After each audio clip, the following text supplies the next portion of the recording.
নমস্কার দর্শকদের জন্য এই মুহূর্তে একটি বিগ ব্রেকিং নিউজ। এক বিবাহিত মহিলাকে বলপূর্বক ধর্ষণ করার অভিযোগে রহিমউদ্দিন মজুমদার নামের এক ব্যক্তিকে 7 বছরের সশ্রম কারাদণ্ড সহ 5,000 টাকা জরিমানা অনাদায়ে আরও 1 মাসের সশ্রম কারাদণ্ডে দণ্ডিত করল হাইলাকান্দির জেলা ও দায়রা জজের আদালত।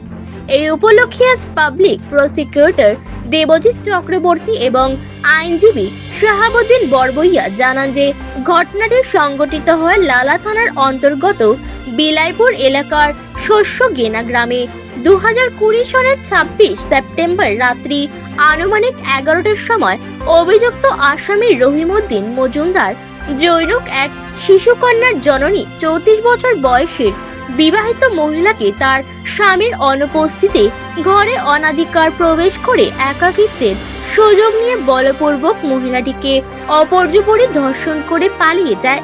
এই ধর্ষণ কাণ্ডের ঘটনাটি সংঘটিত হওয়ার পর ধর্ষিতা মহিলাটি ঘটনার বিবরণ জানিয়ে লালা থানাতে একটি ধর্ষণের মামলা দায়ের করিলে পরে লালা পুলিশ কেস নাম্বার 432/2020 রেজিস্টার করে অভিযুক্ত রহিমউদ্দিন মজুমদারকে গ্রেফতার করে আদালতে পেশ করে। পরবর্তীতে পুলিশ এই ধর্ষণ কাণ্ডের চার্জশিট আদালতে দাখিল করলে পরে সেটা সেশন কেস নাম্বার 108/2022 নম্বরে নথিভুক্ত হয়ে মোকদ্দমার শুনানি শুরু হয়। এরপর 2 বছরের মাথায় মঙ্গলবার হাইলাকান্দি জেলা ও দায়রা জজ সৈয়দ ইমাদুর রহমান এক ঐতিহাসিক রায়দানের মাধ্যমে রহিমউদ্দিন মজুমদারকে দোষী সাব্যস্ত করে ভারতীয় দণ্ডবিধির 376 নং ধারায় 7 বছরের সশ্রম কারাদণ্ড সহ 5,000 টাকা জরিমানা অনাদায়ে আরও 1 মাসের সশ্রম কারাদণ্ড, সেই সঙ্গে 438 নং ধারায় 500 টাকা জরিমানা অনাদায়ে আরও 1 মাসের সশ্রম কারাদণ্ডের আদেশ দেন। পাবলিক প্রসিকিউটর দেবজিৎ চক্রবর্তী এবং বিশিষ্ট আইনজীবী শাহাবুদ্দিন বরবইয়া আরও জানান যে এদিনের এই শুনানিতে বাদীপক্ষের মোট 7 জনের সাক্ষ্য গ্রহণ করা হয়। এদিনের এই ঐতিহাসিক রায়দানের পূর্বে শুনানিতে বাদীপক্ষের অ্যাডভোকেট ছিলেন পাবলিক প্রসিকিউটর দেবজিৎ চক্রবর্তী এবং বিবাদী পক্ষের অ্যাডভোকেট ছিলেন আইনজীবী খলিল উদ্দিন লস্কর। হাইলাকান্দি থেকে শিপ্রিন ডিয়াসের রিপোর্ট। পরবর্তী খবর পেতে হলে হাইলাকান্দি দর্পণ টিভি নিউজ চ্যানেলটিকে একটি লাইক ও ফলো করে পাশে থাকুন। ধন্যবাদ। নমস্কার দাদা, আপনাদের কোর্টে কালকে একটা রায় হয়েছে। এই রায়ে যে যাকে সাজা দেওয়া হয়েছে, কি অপরাধের জন্য কত বছর সাজা দেওয়া হয়েছে, এই বিষয়ে আপনারা মিডিয়াকে 2-4টি কথার মাধ্যমে অবগত করুন। প্রথমত হাইলাকান্দির জেলা ও দায়রা জজ সৈয়দ ইমদাদুর রহমান একটি রায় মাধ্যমে আসামিকে 7 বছরের জেল দিয়েছেন, ওর সঙ্গে 5,000 টাকা জরিমানা করেছেন। ঘটনার প্রকাশ যে ঘটনাটা সংঘটিত হয়েছিল 26/7/2020 ইংরেজি। জায়গাটার নাম ছিল শস্যগেনা, লালা থানার অন্তর্গত।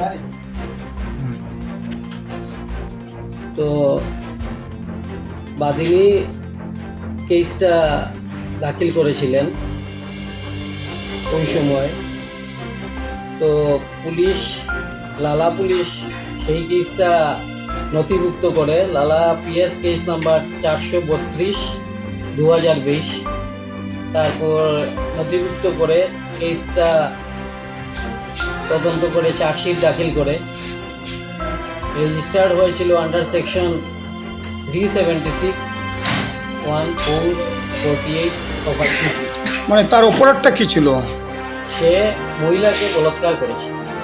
মহিলা মানে বিবাহিত মহিলা না অবিবাহিত? বিবাহিত মহিলাকে বলাৎকার করেছে।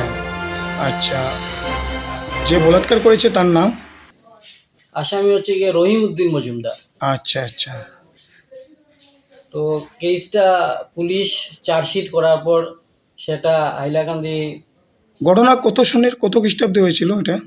এটা 26/7/2020 আচ্ছা আচ্ছা, বিষয়। সংঘটিত হয়। হ্যাঁ, কোন জায়গাতে?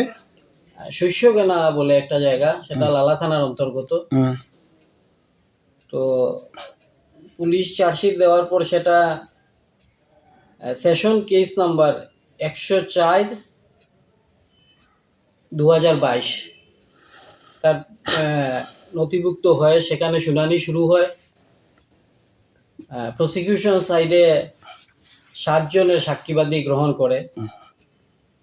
তৎপর জেলা ও দায়রা জজ সমস্ত সাক্ষীতে আসামি যে দোষী তাহা প্রমাণিত হয় এবং তাতে ভারতীয় দণ্ডবিধি 374(1) ধারা মতে 7 বছরের সশ্রম কারাদণ্ড ও 5,000 টাকা জরিমানা প্রদান করেন এবং 448 ধারা মতে 500 টাকা জরিমানা দেন, অনাদায়ে আরও 1 মাসের জেল। এই মহিলাকে যে বলাৎকার করে যখন মানে ঘটনাটা সংঘটিত হয়, মহিলা যেহেতু আপনি বলেছেন মহিলা বিবাহিত, ওনার স্বামী কি তখন ছিলেন না ঘরে? ঘরে স্বামী ছিলেন না। আচ্ছা। তো ওনার একটা ছোট মেয়ে ছিল ঘরে। তো তখন উনি যখন মানে উনাকে মুখ বেঁধে ফেলে, তো তারপর যখন উনি চিৎকার করেন পরবর্তীতে ঘটনা সংঘটিত হওয়ার পর, তখন ওই সময় সঙ্গে সঙ্গে উনার মেয়ে দৌড়ে আসে, নাবালিকা ছোট মেয়ে। তো সেও ঘটনা দেখতে পায় সেটা। এটা মানে যেদিন ঘটনা ঘটে এটা রাত্রে বা দিনে কয়টার সময় রাত্রি ঘটে? 11টার সময়। রাত্রে গভীর রাতে 11টায়। রাত্রি 11টার সময়। পাড়া প্রতিবেশী কেউ তখন ছিলেন না? না, পাড়াপড়শি রাত্রি 11টা তো সবাই ঘরে থাকবে, ঘুমে থাকে। হ্যাঁ। ঘুমিয়ে থাকবে। আর জেনারেলি কথা হচ্ছে গিয়ে এইসব মানে তো সুযোগের সন্ধানই থাকে। আচ্ছা আচ্ছা। সেটাতে জেনারেলি তো এগুলো যে রেপের ঘটনা সেগুলো তো আর লোকালয়ে করা হয় না, বা সেই সুযোগেই করা হয়, ঘরের ভিতরে সংগঠিত করেছে সুযোগ বুঝে। একাকিত্বের সুযোগ নিয়ে। হ্যাঁ, একাকিত্বের সুযোগ। আচ্ছা আচ্ছা। আর এটা কেসটা ডায়াল হওয়ার মানে কত বছরের ভিতরে রায় হলো, কত দিন? না, এটা তো 2022-এর, আর তো গতকাল হলো 26/11/2024 ইংরেজি। তো মোটামুটি 2 বছরের মাথায় সেটা রায় হয়ে গেছে। রায় হয়েছে। আসামির জেল কত বছরের? 7 বছরের 7 বছরের সাজা দিয়েছেন, সঙ্গে 5,000 টাকা জরিমানা, হ্যাঁ, আরও একটি ধারায় 500 টাকা জরিমানা, অনাদায়ে আরও 1 মাসের জেল। দুটি কেসে। হ্যাঁ। আর কেস যে রেজিস্টার হয়, কেস নাম্বার কত ছিল? Case number, session case number ছিল 104/2022। আর থানা লালা পিএস? লালা পিএস কেস নাম্বার 432/2020। আচ্ছা এটা নথিভুক্ত হয়। আচ্ছা, ধন্যবাদ। তো আমরা এই আদালতের এই রায় সাইড অত্যন্ত খুশি। আর আমি বলতে চাই যে আমাদের বর্তমান যে মাননীয় মুখ্যমন্ত্রী ডক্টর হিমন্ত বিশ্ব শর্মা বর্তমান অবস্থায় যে সমস্ত আসামে দোষীদের সাজা প্রদানের জন্য যে উদ্যোগ নিয়েছেন, সেই উদ্যোগের দিক দিয়ে বিচার করলে গতকাল আমাদের প্রসিকিউশন সাইডের জন্য সমস্ত আসামের জন্য একটা ভালো দিন, যে আসামি সাজাপ্রাপ্ত হয়েছে, আমরা কেসটা প্রমাণ করতে সক্ষম হয়েছে, সেই জন্য আদালতকেও ধন্যবাদ। মোট কতজনের সাক্ষ্য নেওয়া হয়েছিল? মোট 7 জনের সাক্ষ্য নেওয়া হয়েছে বাদীপক্ষে। বাদী পক্ষের। আর বিবাদী পক্ষের? না, বিবাদী পক্ষের তো স্টেটমেন্ট নেওয়া হয় আসামিরই, আসামি। তারপর আর্গুমেন্ট হয়ে যায়। আচ্ছা আচ্ছা। আর বিবাদী পক্ষের অ্যাডভোকেট কে ছিলেন? বিবাদী পক্ষে ছিলেন খলিলুদ্দিন লস্কর। অ্যাডভোকেট। আচ্ছা, তো 2 বছরের মাথায় রেজাল্ট হয় এবং বাদীপক্ষ মানে ন্যায় পায়। না, না, আচ্ছা, তো আপনারা এই রায়ে সন্তুষ্ট আছেন? সন্তুষ্ট। আচ্ছা, ধন্যবাদ। তো আপনি আমাদের হাইলাকান্দির আরেকজন অ্যাডভোকেট বিশিষ্ট আইনজীবী আছেন শাহাবুদ্দিন সাহেব, উনি এই কেসের বিষয়ে কিছু তথ্য আমাদের তুলে ধরবেন। তো স্যার, আপনি কিছুটা তথ্য দিন আমাদের। আচ্ছা, আমাদের পিপি তো বলেছেনই ডিটেলস। আমি বলতে চাই এই যে সেকশন যেটা E76 যে সেকশনে হয়েছে, এই কোর্টে কনভিক্ট করছেন তারে, এটা অ্যাকচুয়ালি ন্যূনতম সাজা হলো 7 বছর, 7 ইয়ার্স, আর এমনি হলো লাইফ ইমপ্রিজনমেন্ট। কিন্তু এই আসামির যে এই অবস্থা বিবেচনা করে তার মা বেড়াম তার ঘরে কেউ নাই এরকমগুলা তারা তুলে ধরছে তারা অ্যাডভোকেটে বা ওই নিজের পাঁচটি কোর্টে বিবেচনা করিয়া মাইনর শিশু মাইনর বাচ্চা আর রিমোট ইয়ত থাকে তার বয়স কত হলো আসামির বয়স? আসলে বয়স 40+। 40+। আচ্ছা আচ্ছা।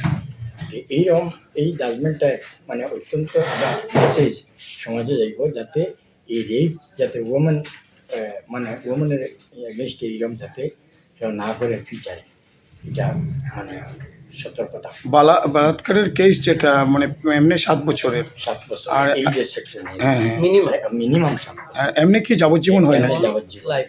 Life time lifetime। কড়া সাজা আছে। আচ্ছা, কিন্তু আপনারা মানে তার এই অবস্থা কোর্টে বিবেচনা করিয়া তার একদম লোয়েস্ট দিয়েছেন কনসিডারিং তার এজ তার মানে তার minor তিনটে, 5টা সন্তান আছে।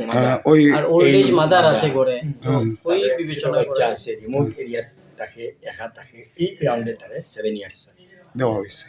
আচ্ছা, যে ভদ্রমহিলা বলাৎকার হয়েছিলেন উনি এফআইআর করেছিলেন। উনি এফআইআর করেছেন। আচ্ছা, তো বাদিনীর নাম না নাম প্রকাশ করা যাবে না। আচ্ছা, ঠিক আছে। তো আজকে 2 বছরের মাথায় উনি ন্যায় পেলেন। আচ্ছা, ধন্যবাদ। তো আপনারা এই রায়ে সন্তুষ্ট আছেন? খুব সন্তুষ্ট আমরা। আচ্ছা, ধন্যবাদ আপনাদের।